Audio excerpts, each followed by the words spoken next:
Kota tanpa buku. Pernahkah kau ke toko buku, perpustakaan, atau taman bacaan? Tidakkah kau merasa istimewa ketika berada di dalamnya? Di sekelilingmu ada berbagai tokoh dari dunia nyata dan khayal, tempat yang pernah kau kunjungi dan yang belum. Informasi dari cerita dari masa lalu, masa kini, dan masa depan. Semua berpadu, semua berada dalam genggamanmu. Saat berada di antara buku, tidakkah kau merasa menjadi raja dan ratu? Ruang dan waktu seolah menyatu tanpa batas. Kau bisa terbang melintasi sikat negara dan melewati berbagai zaman. Kau bisa menyelam ke dalam samudra, melayang di angkasa, bercanda dengan aneka satwa, dan berkelana di tengah padatnya kota, juga di rimba raya. Kau tahu, buku adalah jendela dunia, kunci pengetahuan, dan pintu wawasan. Muhammad Hatta, sang proklamator berkata, "Aku rela di penjara, asalkan bersama buku, karena dengan buku aku bebas." Melalui buku, manusia terbebas dari ketidaktahuan. Tempat-tempat yang dipenuhi buku adalah harapan berkembangnya pengetahuan dan wawasan. Apa jadinya jika kota tanpa buku? Pantaskah dia disebut kota? Di kota itu, mungkin kabar datang dari sumber lain, dari koran, televisi, atau internet. Mungkin informasi dari cerita datang dari cerita nenek moyang, bagai dongeng-dongeng sebelum tidur.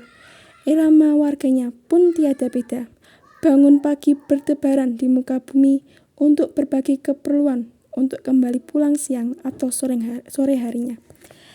Setelah itu mereka berangkat tidur dan memulai lagi hari berikutnya. Semua serupa.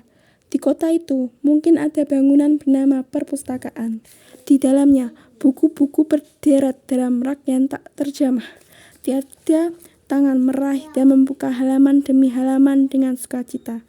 Mungkin juga ada tumpukan buku di sudut-sudut sekolah yang sepi dan berdebu. Jarang dikunjungi, jarang dibaca. Buku-buku di sana teronggok tanpa nyawa. Bagaimana dengan kotamu? Mungkin kau tinggal di tengah kota yang megah, atau di gang sempit, di desa terpencil, di sisi pesisir, atau di kaki gunung. Adakah perpustakaan, taman bacaan, atau toko buku di dekat rumahmu?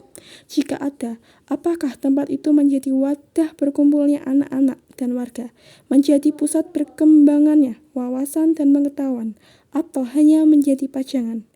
Maukah kau menjadi orang yang menghidupkannya? Kau bisa mengunjunginya dan mengajak teman-teman membaca dan berbagai cerita di sana.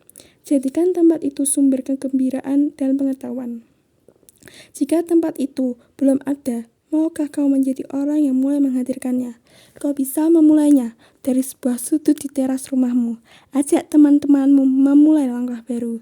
Jangan biarkan waktu berlalu tanpa buku. Siapapun dirimu, bersahabatlah dengan buku. Dia akan menjadi teman setiamu sepanjang waktu.